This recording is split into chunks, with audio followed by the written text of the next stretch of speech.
আমারটা আমি, আমার বুঝ আমাকেই করতে হবে।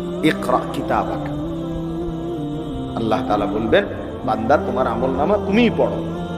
কাফা বিনাফসিকা আল-ইয়াওমা আলাইকা হাসিবা, আজ তোমার হিসাবের জন্য তুমি একাই যথেষ্ট, তুমি একাই বুঝলা। ইন্নাল্লাহা সায়ুকাল্লিম, নিশ্চয়ই আল্লাহ তাআলা প্রত্যেকের সাথে কথা বলবেন।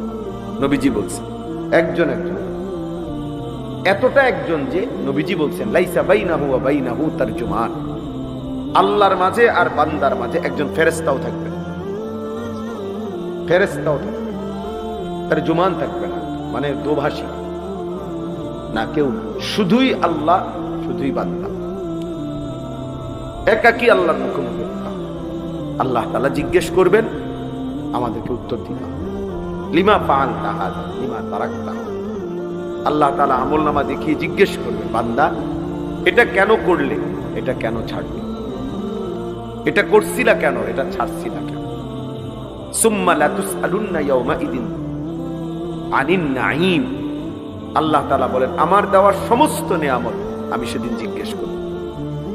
সরাসরি কোরআনের আয়াত, ফাওয়ারাব্বিকা লানাসআলান্নাহুম আজমাইন, আল্লাহ বলেন আল্লাহর কসম বান্দা আমি কিন্তু সকলকেই জিজ্ঞেস করব। কোরআন শরীফের আয়াত, কসম করে আল্লাহ নিজের কসম করে বলছেন, আল্লাহ আল্লাহর কসম খাইয়া বলছেন যে আমি আল্লাহ আমার নিজের কসম করে বললাম আমি কিন্তু সবাইকে জিজ্ঞেস করব।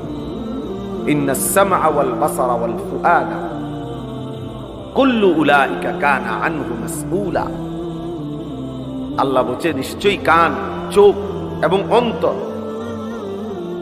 সেদিন হাসরের ময়দানে জিজ্ঞাসিত হবে, মানে আমি আল্লাহ জিজ্ঞেস করব, আমার প্রশ্নের উত্তর দিবে।